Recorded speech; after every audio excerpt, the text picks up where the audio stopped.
12 मार्च 2025 पूर्वी दिल्ली की एक शांत सुबह। लेकिन एक परिवार की जिंदगी उस दिन थमसी गई जब उनकी जवान बेटी अचानक लापता हो गई। उम्मीदों का सहारा लेकर परिवार ने हर दरवाजा खटखटाया, पुलिस ने खोजबीन शुरू किया, लेकिन 5 दिन तक कोई सुराग नहीं मिला। और फिर 17 मार्च को जब उसका शव दक्षिण पश्चिम दिल्ली के एक नाले में मिला तो जैसे पूरी दिल्ली दहल उठी। 40 किलोमीटर दूर गंदे पानी में पड़ी एक युवती की लाश, जिसे देखकर किसी की भी रूह कांप जाए। आखिर उस युवती के साथ इतनी दरिंदगी क्यों हुई थी? कौन था वो हैवान जिसने उसकी जिंदगी इतनी बेरहमी से छीन लिया? जब पुलिस ने 2 लोगों को गिरफ्तार किया और सच सामने आया तो पूरा देश सन्न रह गया।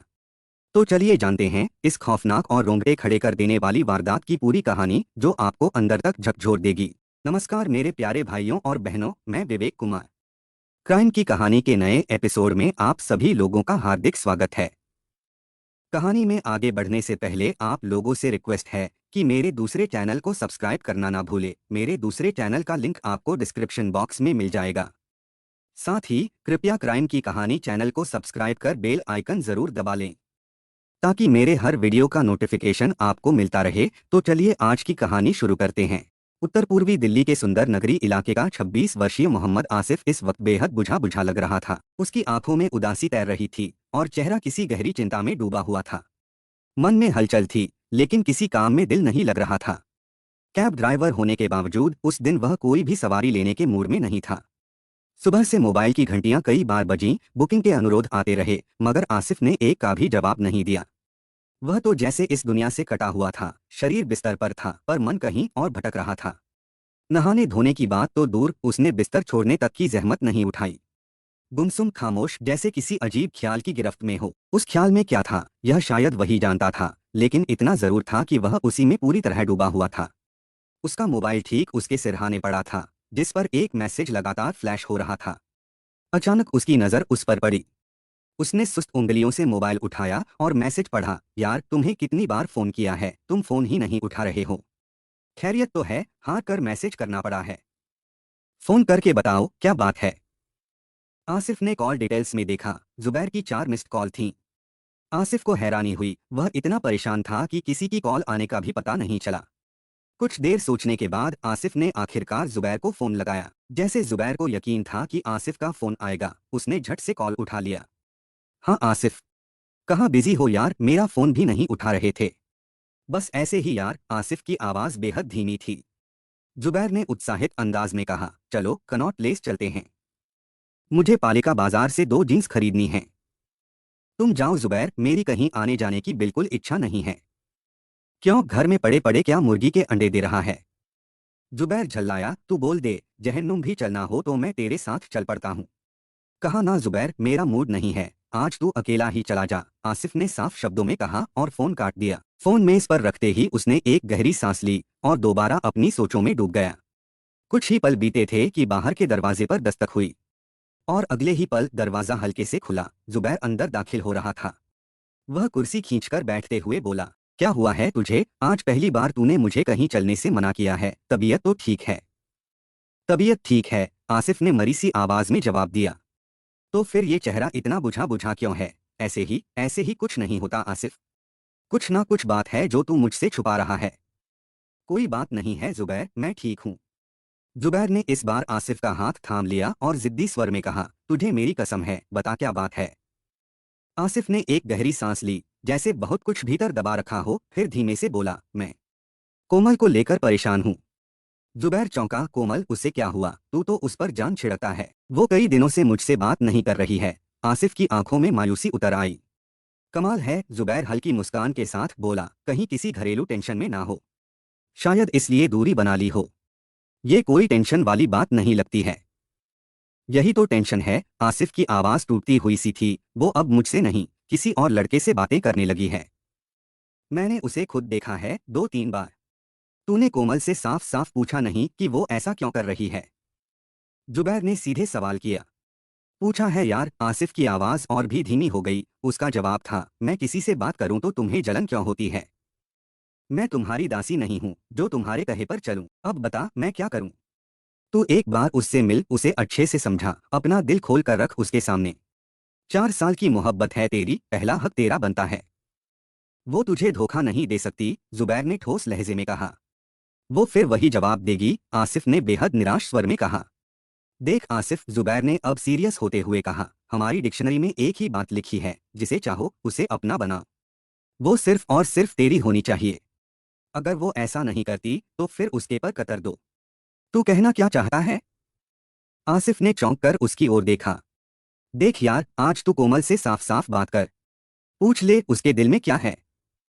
अगर वो तुझे चाहती है तो ठीक है, और अगर किसी और को चाहती है तो उसका टेंटुआ दबा के किस्सा खत्म कर दो। ये आधे अधूरे रिश्ते, ये उलझने, इनसे बाहर निकल, बेकार की टेंशन मत पाल। आसिफ ने थोड़ी देर तक जुबैर की आंखों में देखा, फिर धीरे से सिर झटकते हुए बोला, ठीक है, तू कहता है तो मैं ऐसा ही करूंगा। चल अब बताता हूँ कहाँ चलना है। जुबैर उठते हुए बोला, कनॉट प्लेस। ठीक है, आसिफ धीमे से मुस्कुराया। तो फटाफट तैयार हो जा, मैं बाहर खड़ा हूँ। जुबैर ने कहते हुए दरवाजा खोल दिया। आसिफ ने जल्दी जल्दी फ्रेश होकर कपड़े बदले, बाल संवारे और बाहर निकल आया। कुछ ही देर में दरवाजे को ताला लगाकर वह जुबैर के साथ कनॉट प्लेस की ओर रवाना हो चुका था। 12 मार्च 2025 बुधवार का दिन था। हवा में हल्की ठंडक थी और आसमान सुनहरी धूप से सराबोर। आसिफ ठीक शाम के 5 बजे अपनी कैब लेकर निर्माण विहार पहुंच चुका था। उसने सड़क किनारे कैब को एक और सावधानी से पार किया और जेब से मोबाइल निकालकर कोमल का नंबर मिलाया। दूसरी ओर घंटी बजी, एक बार, दो बार, लेकिन पहली बार में उसकी कॉल उठाई नहीं गई। आसिफ ने बिना झिझक फिर से कॉल किया। इस बार फोन रिसीव कर लिया गया, मगर कोमल की आवाज में चिढ़ साफ झलक रही थी। क्या बात है, बार बार फोन क्यों कर रहे हो? आसिफ ने मुस्कुराते हुए कहा, कोमल आज मेरा मूड बड़ा बढ़िया है, मैं तुम्हें आइसक्रीम खिलाना चाहता हूँ। मुझे नहीं खानी कोई आइसक्रीम। आसिफ, कोमल की आवाज कुछ थकी हुई सी लगी। क्यों? तुम्हें तो मैंगो फ्लेवर वाली आइसक्रीम बहुत पसंद है ना? आसिफ ने याद दिलाया। हाँ पसंद है, लेकिन आज तबीयत ढीली है, आइसक्रीम से परहेज कर रही हूँ। कोमल का स्वर थोड़ा नरम हो गया। आसिफ ने उत्साहित लहजे में कहा, ठीक है, आइसक्रीम नहीं तो कुछ और सही। मैं तो चाहता हूँ आज तुम्हें शॉपिंग करवाऊं। कोमल ने चुटकी ली। अरे, कहीं कोई गड़ा खजाना मिल गया है क्या? तुम्हारी जेब में मैंने आज तक इकट्ठे 500 रुपए भी नहीं देखे। आसिफ बोला, हर दिन एक जैसा नहीं होता कोमल। आज मेरी जेब में पूरे 5,000 रुपए हैं। चलो एक अच्छा सा सूट ले लेना। कोमल ने सहमति जताई। कहाँ पर हो तुम? आसिफ ने अपनी लोकेशन बताते हुए कहा, मैं यहीं दिल्ली के निर्माण विहार मेट्रो स्टेशन के गेट नंबर 1 के सामने खड़ा हूँ। फिर थोड़ी उम्मीद के साथ पूछा, कितनी देर में आ रही हो कोमल? कोमल ने जवाब दिया, आधा से 1 घंटा लग सकता है, इस वक्त प्रीत विहार में थोड़ा जाम रहता है, फिर भी मैं पहुंच जाऊंगी। ठीक है, मैं इंतजार कर रहा हूं, कहकर आसिफ ने फोन काट दिया। वह कैब की पिछली सीट से पीठ टिकाकर आराम से लेट गया। आसमान पर धीरे धीरे शाम की परछाइयां उतर रही थीं और ट्रैफिक की आवाजों के बीच उसके चेहरे पर हल्की सी मुस्कान तैर रही थी। करीब 40 मिनट बाद एक ऑटो उसकी कैब के पास आकर रुका। कोमल उतरी। चेहरे पर हल्का थकान का असर था, मगर आंखों में एक अलग सी चमक झलक रही थी। उसे देखते ही आसिफ ने फौरन कैब का दरवाजा खोल दिया। कोमल बिना कुछ कहे अंदर बैठ गई। आसिफ ने कैब स्टार्ट किया और कैब को आगे बढ़ा दिया। वह नई दिल्ली की ओर गाड़ी मोड़ चुका था। कोमल ने खिड़की से बाहर झांकते हुए पूछा, हम कहाँ जा रहे हैं? आसिफ ने मुस्कुराते हुए कहा, मैं आज तुम्हें नई मार्केट दिखाऊंगा कोमल। तुम बस बैठी रहो, हम 10-15 मिनट में पहुंच जाएंगे। और कैब की स्पीड थोड़ी तेज कर दिया। काफी देर बाद जब सड़कों की रौनक पीछे छूटने लगी और एक वीरान सी सड़क का किनारा दिखा, तो आसिफ ने कैब रोक दिया। यह तुम मुझे कहाँ ले आए हो आसिफ? कोमल की आवाज में घबराहट साफ थी। आसिफ ने अपनी पानी की बोतल कोमल को देते हुए कहा, घबराओ मत यार, मैं तुम्हें घर पहुंचा दूंगा। तुम पानी पी लो, गर्मी कुछ ज्यादा है। कोमल ने बोतल थामी और ढक्कन खोलकर धीरे धीरे पानी पीने लगी। आसिफ चुपचाप उसका चेहरा निहारता रहा, जैसे उसकी आंखों में कुछ टटोल रहा हो। कोमल ने हल्की मुस्कान के साथ पूछा, ऐसे क्या देख रहे हो? तुम देखने में कितनी मासूम और शरीफ लगती हो कोमल। आसिफ की आंखों में एक अजीब सी संजीदगी थी। वो तो मैं हूं ही, कोमल ने इठलाते हुए जवाब दिया। हो नहीं, मेरे सामने बन जाती हो। आसिफ का स्वर अचानक गहरा हो गया। वह बोला, मैं तुम्हें 4 साल से दिल से चाहता हूँ, लेकिन अब कुछ दिनों से तुमने जैसे मुझसे नजरें चुरा ली हैं। कोमल ने उसकी ओर तीखी नजर से देखा और फिर होठों को भींचते हुए बोली, तुम मुझे ये सब सुनाने के लिए यहाँ लाए हो क्या? कोमल, मुझे आज तुमसे एक फैसला चाहिए। आसिफ की आवाज में अब रूखापन था। साफ साफ बताओ, क्या तुम मुझसे प्यार करती हो या नहीं? कोमल ने रूखे स्वर में कहा, आसिफ, मैं इस बारे में कुछ नहीं कहूंगी। ये मेरे दिल पर निर्भर करता है कि मैं किससे प्यार करूं और किससे नहीं। उसने आगे देखा और फिर ठंडे लहजे में जोड़ा, तुम मुझे कैब से उतार दो, मैं ऑटो लेकर घर चली जाऊंगी। आसिफ बोल पड़ा, ऐसे कैसे चली जाओगी? आसिफ का चेहरा सख्त हो गया। पहले मुझे मेरी बात का जवाब दो। आज अचानक तुम्हें दिल जिसे चाहे उसी से प्यार होगा की बात याद आ रही है। कोमल बोली, तो फिर इन 4 सालों से जो तुमने किया वो क्या था? आसिफ बोला, क्या तुम मुझे बेवकूफ समझती रही हो? कोमल बोली, मैंने ऐसा कभी नहीं सोचा। तुम मेरे घर के पास रहते थे, इसलिए तुमसे हंस बोल लेती थी, बस इससे ज्यादा कुछ नहीं था। नहीं कोमल, वो पड़ोस में रहने वाला दिखावटी अपनापन नहीं था। आसिफ की आवाज में दर्द था। तुम मुझे चाहती थी, एक इशारे पर मेरे साथ शॉपिंग पर चल देती थी, मेरे साथ पार्कों में बेझिझक टहलती थी। लेकिन अब तुम्हारी आंखों की भाषा बदल गई है। क्यों? सिर्फ इसलिए कि अब तुम्हारी जिंदगी में कोई और आ गया है। कोमल चुपचाप बैठी रही, उसकी नजरें अब फर्श पर टिकी थीं। मैंने कई बार तुम्हें उस अजनबी लड़के के साथ हंसते देखा है। आसिफ की आवाज कड़वाहट से भरी हुई थी। यही वजह है कि अब तुम मुझसे दूर भागने लगी हो। कोमल ने धीरे से कहा, यह सिर्फ तुम्हारी सोच है, मेरी जिंदगी में कोई और नहीं है। आसिफ अब लगभग गरज उठा, झूठ मत बोलो कोमल। मैंने खुद तुम्हें कई बार देखा है उसी लड़के के साथ। बताओ वो कौन है, कहाँ रहता है? कोमल ने तिरस्कार भरी हंसी के साथ जवाब दिया, और अगर बता दूं तो क्या करोगे? आसिफ बोला, उसका खून कर दूंगा और फिर तुम्हें भी मार डालूंगा। बोलो बताओ वो कौन है? कोमल ने कंधे झटकते हुए कहा, नहीं बताऊंगी, और दरवाजे का हैंडल पकड़ने के लिए हाथ बढ़ाया। लेकिन आसिफ ने झट से उसका हाथ झटक दिया और एक जोरदार तमाचा उसके गाल पर जड़ दिया। कोमल गुस्से से चीख पड़ी, तेरी ये हिम्मत, तू मुझ पर हाथ उठाएगा? उसकी आंखें जल रही थीं और गाल पर उंगली के निशान उभर आए थे। वह कांपती आवाज में बोली, आज मैं सच में पछता रही हूं कि तेरे जैसे आदमी से कभी दो बोल भी बोले। तू एक घटिया, आवारा और बदतमीज इंसान है। आसिफ का पारा 7वें आसमान पर था। उसकी आंखों में अब होश की कोई परछाई नहीं बची थी। गुस्से ने उसे ऐसा घेरा कि उसने अपना आपा पूरी तरह खो दिया। अचानक उसने कोमल को बगल की सीट पर झटक दिया और दोनों हाथों से उसका गला कसने लगा। कोमल ने पहले तो खुद को छुड़ाने की कोशिश की, फिर जैसे जैसे हवा उसके फेफड़ों से दूर होती गई, वह जोर जोर से हाथ पांव पटकने लगी। उसके चेहरे पर डर, हैरानी और विश्वासघात की परतें एक साथ चढ़ने लगीं। लेकिन आसिफ का चेहरा अब भावहीन था, बस एक अंधे जुनून में डूबा हुआ। उसके हाथों का दबाव तब तक बढ़ता रहा जब तक कोमल की देह बेजान ना हो गई। एक अजीब सन्नाटा कैब में छा गया। कुछ पलों बाद जैसे ही आसिफ के भीतर का पागलपन उतरने लगा, होश का झटका लगा। वह कांपते हाथों से पीछे हटा और कोमल की तरफ देखा। उसकी आंखें खुली रह गई थीं और गले पर उंगलियों के गहरे नीले निशान उभर आए थे। मैंने क्या कर दिया? उसके होंठ बुदबुदाए। हाथ कांपते हुए उसने जेब से मोबाइल निकाला और जुबैर का नंबर डायल किया। कॉल मिलते ही दूसरी तरफ से आवाज आई, हाँ बोल आसिफ। आसिफ की सांसें उखड़ी हुई थीं, गले से फटी फटी आवाज निकली, जुबैर मैंने कोमल को मार डाला है, लाश कैब में है, अब क्या करूं यार? कुछ पल की खामोशी के बाद जुबैर की आवाज आई, तू घबरा मत, ठंडे दिमाग से सोच। अभी तू कहाँ है? आसिफ बोला, यह दिल्ली में द्वारका का इलाका है, तू आ जाया। आसिफ ने रुंधे गले से लोकेशन समझाई। मैं निकल रहा हूँ, जुबैर ने सख्त लहजे में कहा, तू कैब से बाहर मत निकलना, दरवाजा तब तक मत खोलना जब तक मैं तेरे पास ना आ जाऊं। फोन कट गया। कैब के अंदर एक सन्नाटा था, सिर्फ इंजन की धीमी गूंज और आसिफ की धड़कनों की आवाज बाकी थी। आसिफ कोमल की लाश के पास बैठ गया। उसके भीतर कुछ टूट चुका था, सांसें भारी हो रही थीं और दिल की धड़कन जैसे सीने को चीरती निकल रही थी। वक्त ठहर गया था, लेकिन डर हर पल की सांस में समाया था।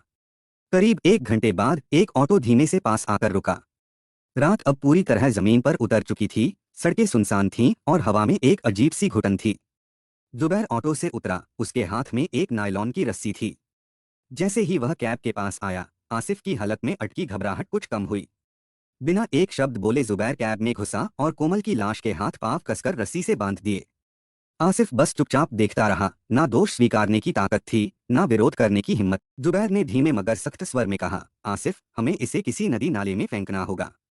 अगर पानी गहरा हो तो लाश डूब जाएगी। इसके लिए एक भारी पत्थर भी बांधना पड़ेगा। सोचो, तुम्हें कोई ऐसी जगह याद है? आसिफ ने कुछ पल आंखें बंद कीं, फिर बुझे स्वर में बोला, नजफगढ़ में एक गहरा नाला है, वहां ले चल सकते हैं। तो कैब स्टार्ट करो और वहां पहुंचकर कोई ऐसी जगह देखना जहां कोई आ जाना रहा हो, जुबैर ने आदेश दिया। आसिफ ने धीमे से कहा, ठीक है, और ड्राइविंग सीट पर बैठ गया। कैब अंधेरी सड़कों पर आगे बढ़ी।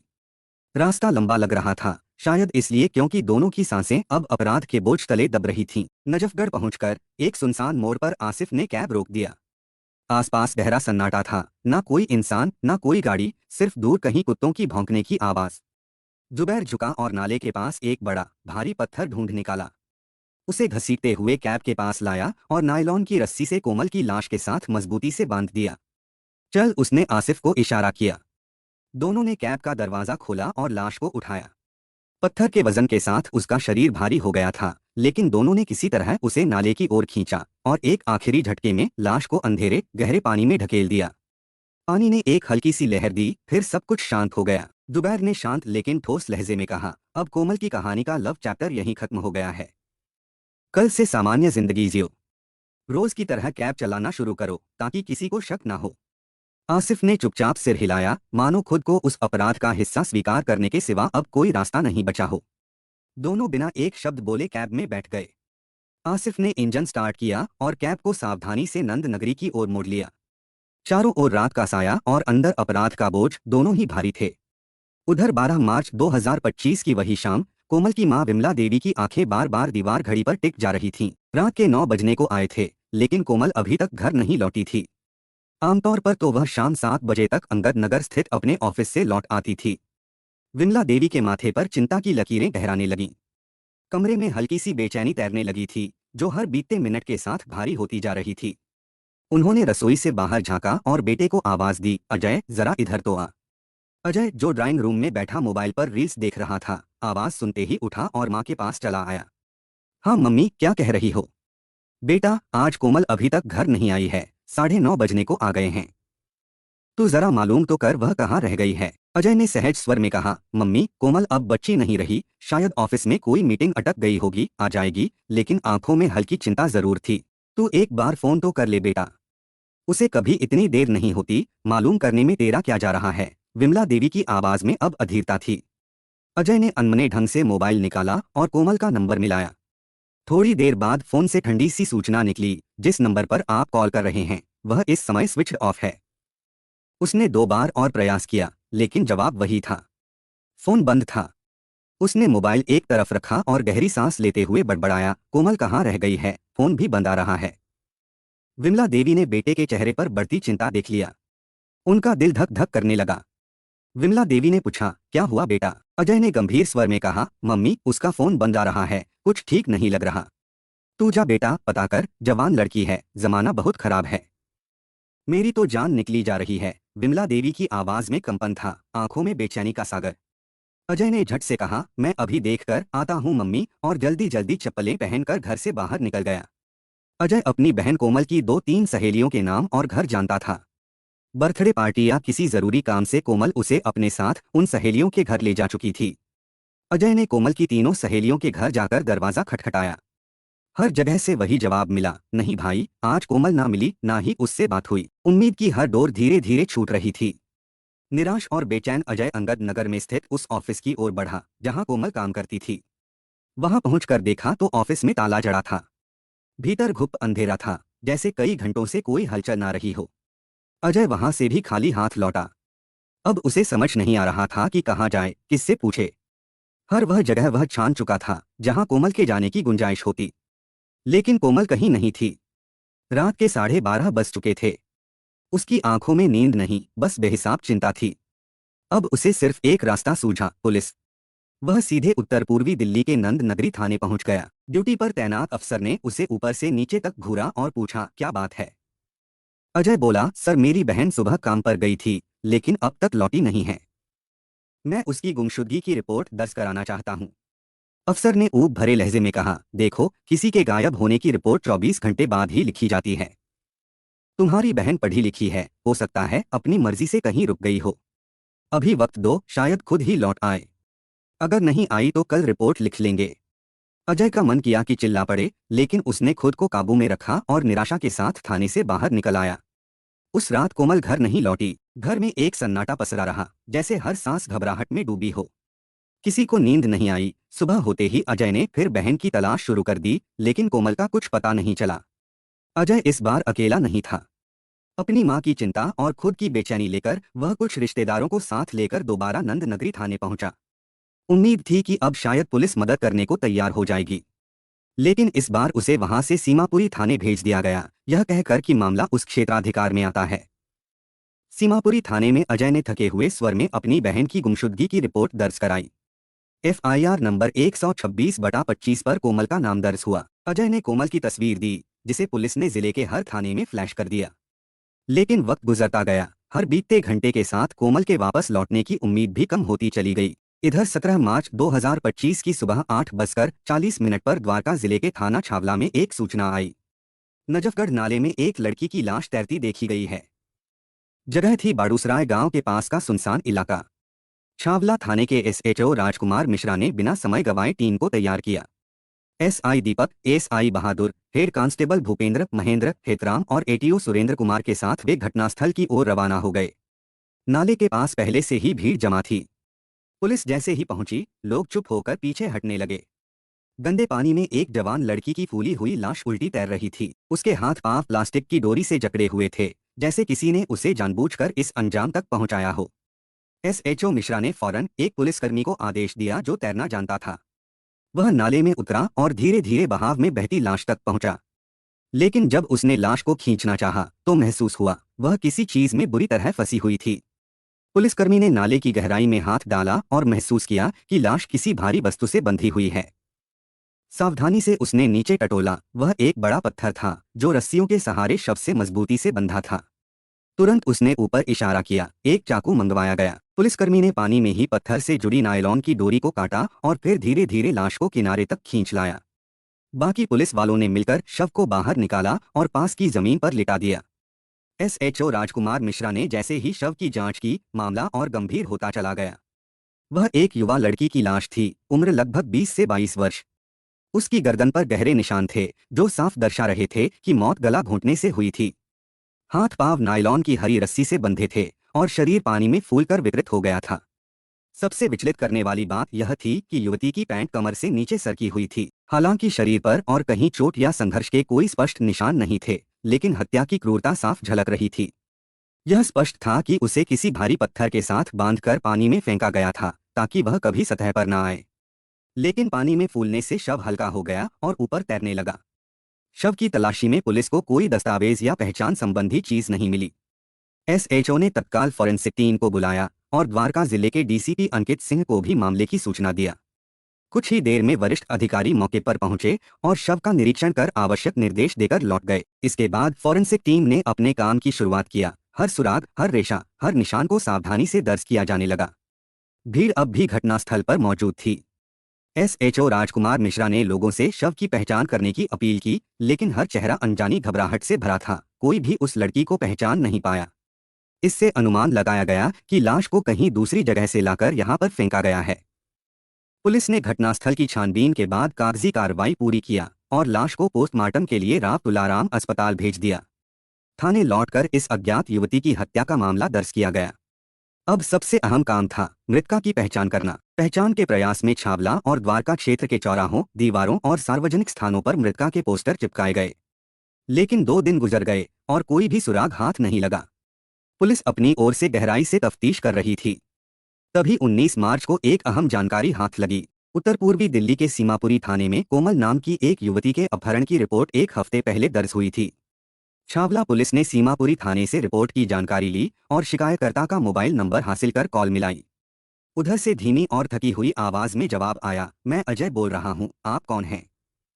मैं एसआई दीपक, छावला थाने से। क्या आपने सीमापुरी में अपनी बहन कोमल के किडनैपिंग की रिपोर्ट दर्ज करवाई थी? यह सुनते ही अजय की आवाज में जैसे एक उम्मीद जाग उठी। हाँ साहब, वही मेरी बहन है कोमल। क्या वह मिल गई है?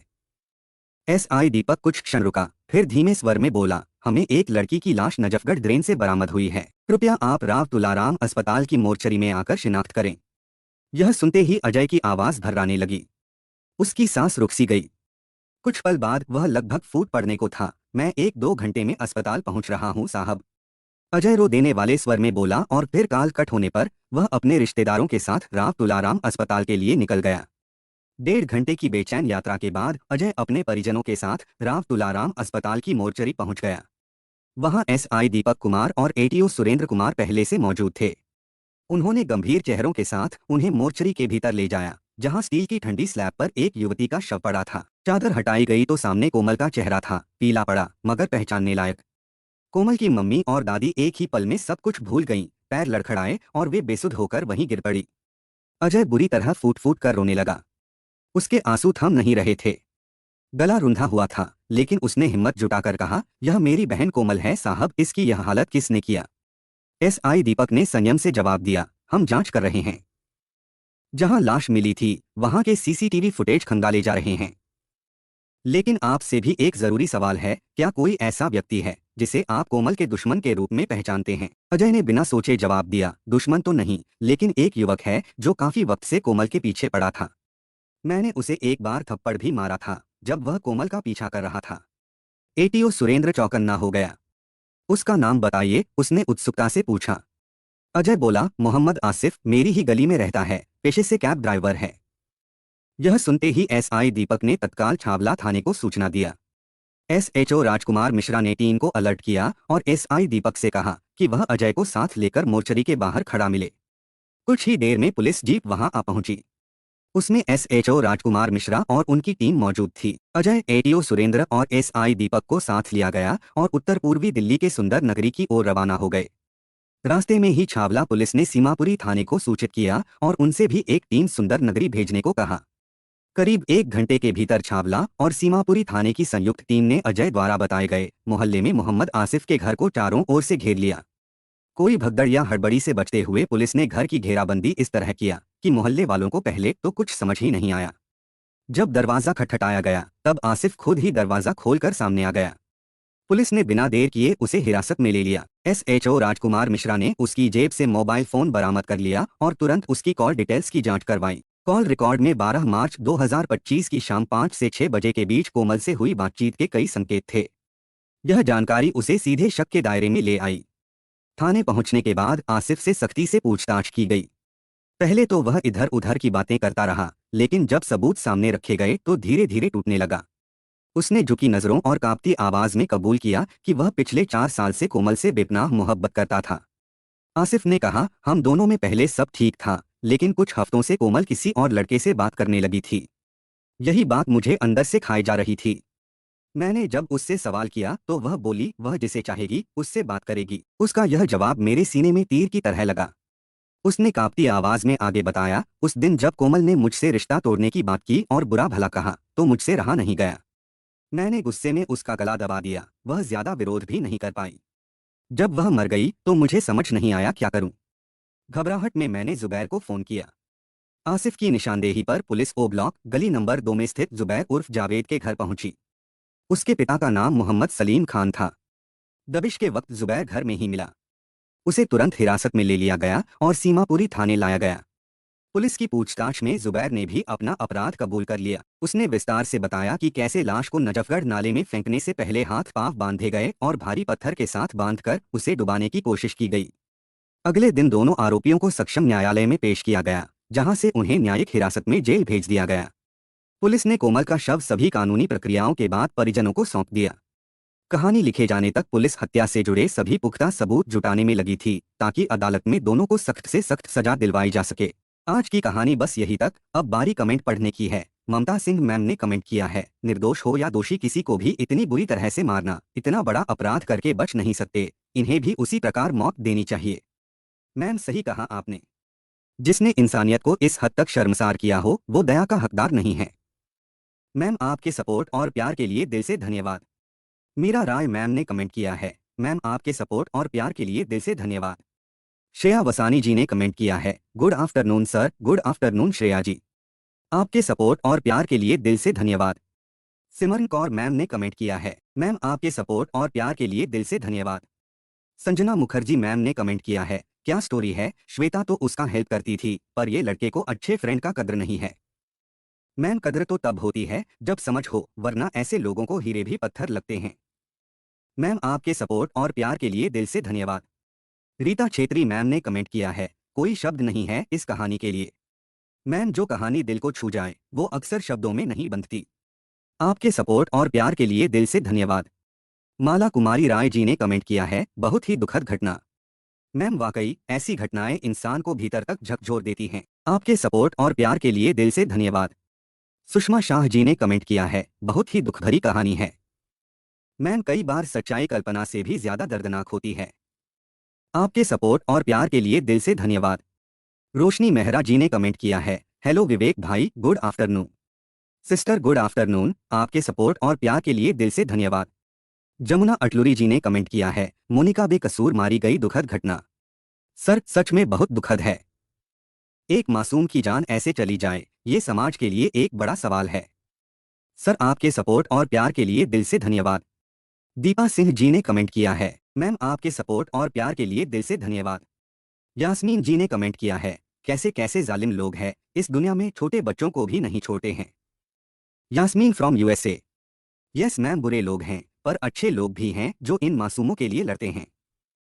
मैम आपके सपोर्ट और प्यार के लिए दिल से धन्यवाद।